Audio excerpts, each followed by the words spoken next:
Estou começando com Tiago, capítulo 5, versículo 17.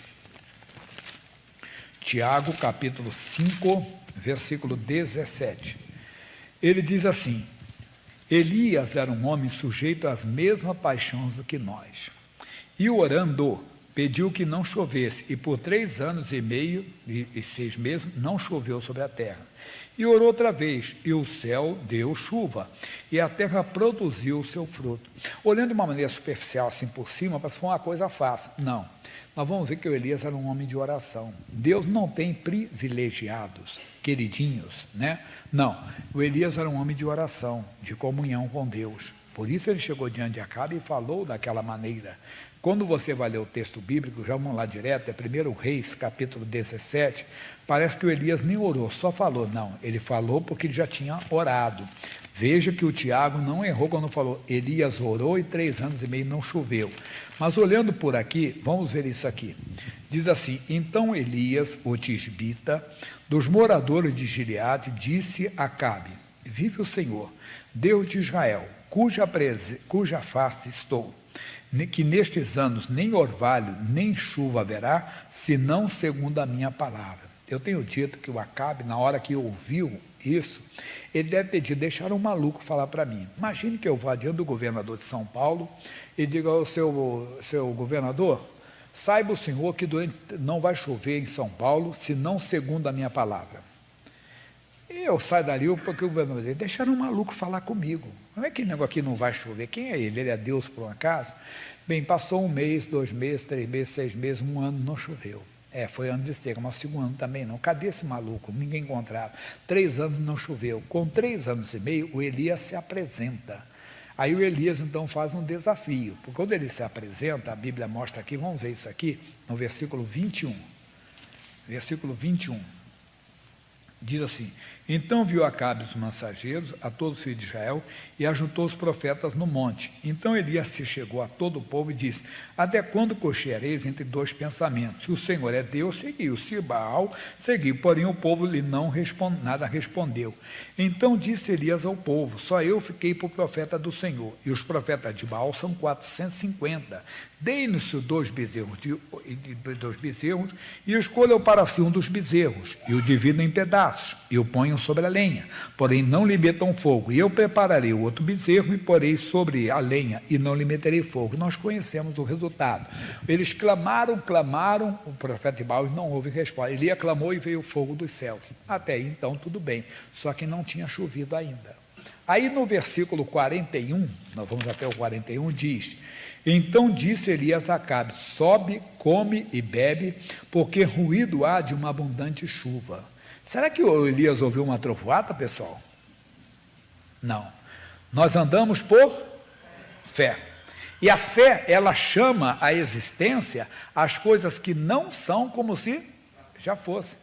Eu citei 2 versículos bíblicos para vocês. Citei 2 aos Coríntios 5,7, andamos por fé e não por vista, e citei agora Romanos 4,17, que a fé chama à existência as coisas que não são como se já fosse. Então Elias falou por fé. Agora você vê a seguir, e diz assim: e Acabe subiu a comer e a beber, mas Elias subiu ao cume do Carmelo e se inclinou por terra, e meteu o seu rosto entre os seus joelhos.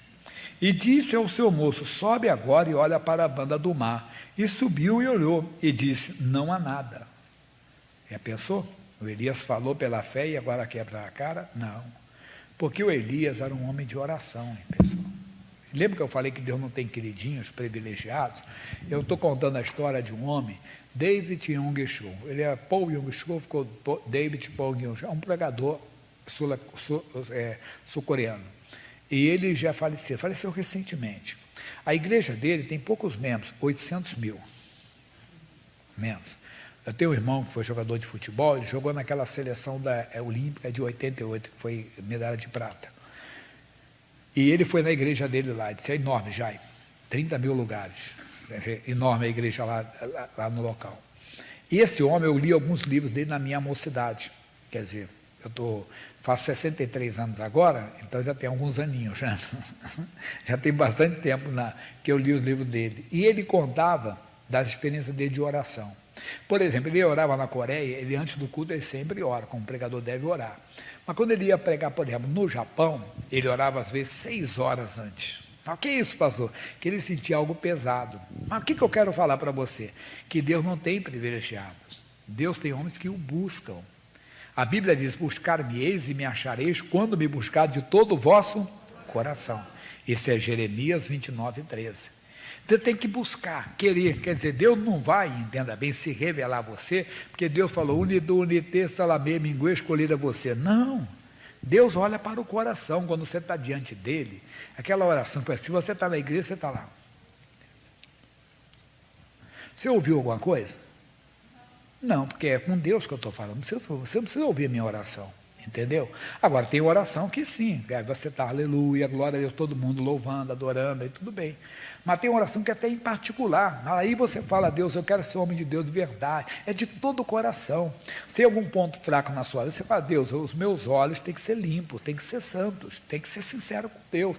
Deus, eu quero uma mente santa, eu quero uma mente, ou você acha que Deus não conhece seus pensamentos? Não estou dizendo que alguém faça isso aqui, mas imagine, a pessoa está com uma mente poluída, cheia de imoralidade. Você acha que Deus vai andar com essa pessoa, irmão? Deus vai usar essa pessoa? Então você tem que buscar Deus. Não, Deus, eu quero mente santa, eu quero coração. Deus, eu ando muito nervoso, de vez em quando eu sou muito estúpido com as pessoas, isso me muda. Ou Deus, eu não sou paciente, né? Às vezes tem que ser. Por causa do descontrole emocional, muitos perderam a amizade, muitos perderam o casamento, irmão. Porque lá no mundo os cantores cantam, né? Se de dia a gente briga, se de noite a gente se ama, né? Eles brigam de dia, à noite dormem separados. Aí vai acabar esse casamento, não vai? Ele não vai à frente. Então, alguém tem que ceder, alguém tem que buscar Deus de todo o coração. Deus, ele está muito grosso, então me dê paciência para lidar com ele. Ô Deus, eu sou muito estúpido, eu sou muito ciumento, me muda, tem que buscar de todo o coração. Deus, eu quero entender mais da tua palavra, eu quero ser uma testemunha do Senhor. Essas pessoas é que vão aparecer. Então Elias era um homem de oração, era um homem que buscava a Deus, e agora parece que ele ia fracassar, porque ele disse, vem abundante chuva, e não vinha, estava o céu. Aí ele fez o seguinte, e disse, torna lá 7 vezes. Talvez o rapaz ficou chateado na hora, né? Esse profeta fracassou, eu vou dar essa desculpa aí. Não, irmão. Eu contei um caso da igreja. Quase 30 anos atrás não tinha igreja da Grada São João. A nossa igreja só tinha na Praça da Sé, aqui na região central. E um dia nós tínhamos que pagar um compromisso da igreja. Levantamos as doações da igreja, o missionário que estava responsável por isso, e faltou um pouco, uma quantia. Ele chegou e falou assim para o irmão, vá lá embaixo que Deus vai mandar uma pessoa. E o rapaz que foi, e ele até veio murmurando, ele falou depois, não conseguiu ficar com desculpa aí agora? Aí ele foi lá, e imagine sábado à noite na Praça da Sé, não passa ninguém, aquele lado lá da Silveira Martins, que é lado lá do Bombeiro. É que nem se você for à noite no sábado, na 15 de novembro, na Álvares Penteado, aquelas ruazinhas ali do centro, né? É deserto, não vai encontrar ninguém, né? Ali é tudo deserto. E ele disse que olhou, não tinha ninguém. Daqui a pouco veio um senhor. O moço passou, olhou para a igreja e passou direto. Ele, não é esse não. Mas ele parou lá na frente e voltou. Aí foi até a noite, voltou de novo e falou assim, a igreja está fechada. Ele disse, nós acabamos o culto. Eu queria entregar meu dízimo. Posso entregar meu dízimo hoje? Pode. Era justamente o que estava faltando.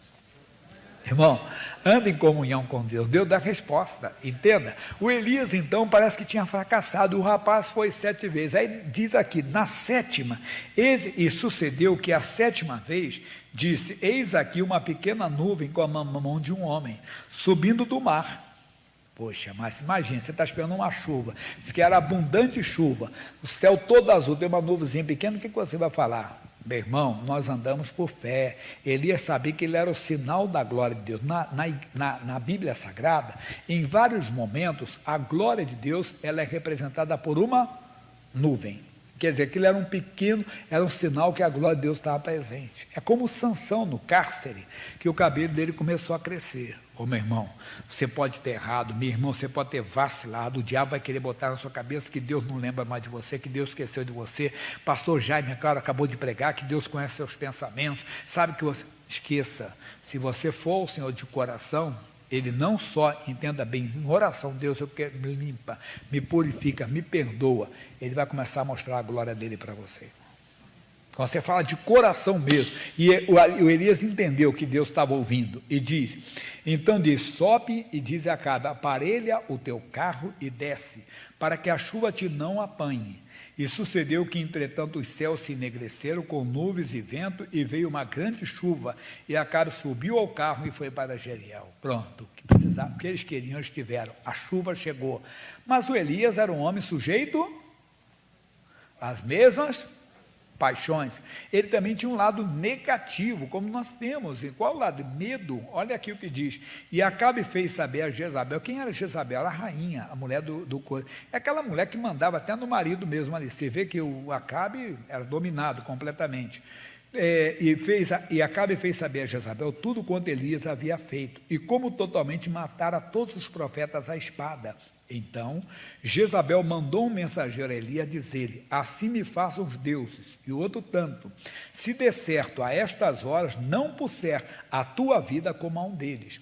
O que vendo ele, se levantou e para escapar com vida, se foi a Berzeba, que é de Judá. Israel era uma nação dividida, 10 tribos, nome Israel, do outro lado Judá, então Judá era do outro lado. Ele passou para o outro país, entenda bem, e deixou ali o seu irmão, fica aqui rapaz, que o negócio é comigo, estão atrás de mim. E ele foi ao deserto, caminho de um dia.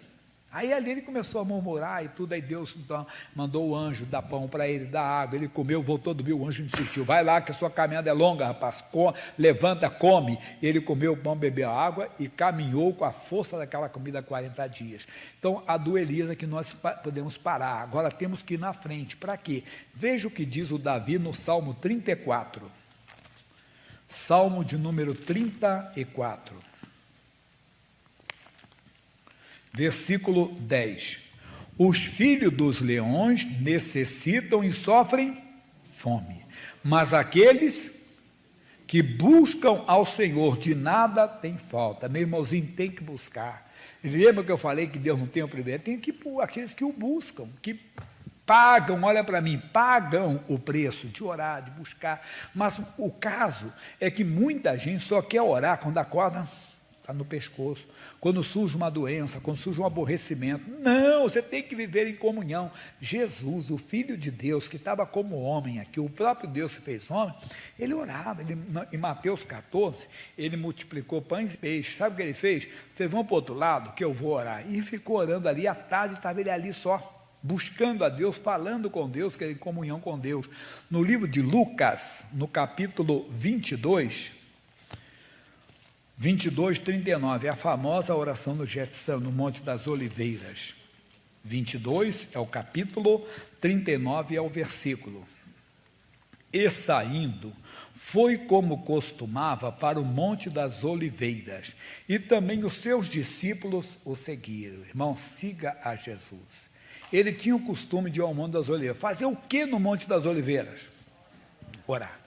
Aprenda a ter o costume de orar e não espere chegar à luta. Aí diz, e quando chegou àquele lugar, disse-lhes, orai para que não entreis em tentação.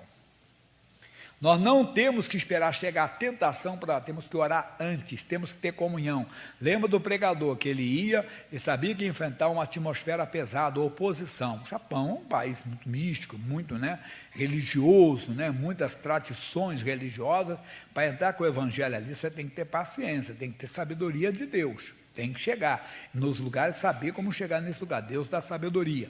E aí a Bíblia diz que Jesus se apartou deles, orou, falou com Deus, mostrou o lado humano, se possível passe-me esse cálice, todavia não se faça a minha vontade, mas a tua. E apareceu-lhe um anjo do céu que o confortava, ele em agonia orou mais intensamente, aí o seu suor tornou-se em grandes gotas de sangue. No versículo 45 diz, e levantando a oração foi ter com seus discípulos, e achou-os dormindo o que é isso? Estavam deprimidos, abatidos.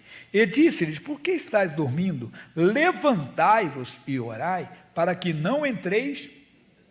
Irmãozinho, nós não temos que esperar chegar a tentação. Quando a tentação chega, você tem que estar de pé. De pé não é posição física, é posição espiritual. Você está dormindo, deitado lá, vem uma dor. Aqui não, em nome de Jesus. Se você não está de pé, quer dizer, espiritualmente, meu Deus, o que é isso? Seja o que for, vai embora. Surgiu um caroço, surgiu um tumor. Ah, meu Deus, o que é isso, Jesus? Nem sei o que é. Vamos dizer que você for médico, ele diz, não, é isso. Deus surgiu esse câncer, ele está amaldiçoado em nome. Você ora. Você não fica dormindo de tristeza. Ah, não sabe, meu chão acabou o quê? Eu descobri isso do meu filho, eu descobri. Ué, mas a Bíblia, no mundo tereis aflições. Repito, o bom que você já esteja de pé. E ore, diabo, meu filho, é herança do Senhor, o teu vício, tua prática pecaminosa está amaldiçoada em nome de Jesus. E fica firme, deixando Deus fazer a obra. Na carta aos Filipenses, capítulo 4, um pouquinho na frente, versículos 6 e 7, só uma leitura rápida, diz, não estejais inquietos, ansiosos por coisa alguma, antes, as vossas petições sejam em tudo conhecidas diante de Deus, pela oração e súplicas com ação de graças. Alguma coisa está tirando a sua paz? Está roubando? Fala, Deus, não fica. Deus, surgiu isso, está tirando a minha paz. Não quero, eu invoco o teu poder, eu conheço o Senhor, em nome de Jesus, essa doença, esse vício, esse adultério, essa coisa, essa perseguição, repreenda. E a paz de Deus não é a paz dos homens, é a paz de Deus, que excede o entendimento, guardará os vossos sentimentos e corações em Cristo Jesus. As pessoas não entendem, ele quer dar uma de fortão, ela quer dar uma de fortuna, mas eu sei da situação dele. Não, realmente estou numa luta, mas Deus está comigo, por isso eu estou em paz. É isso que nós precisamos.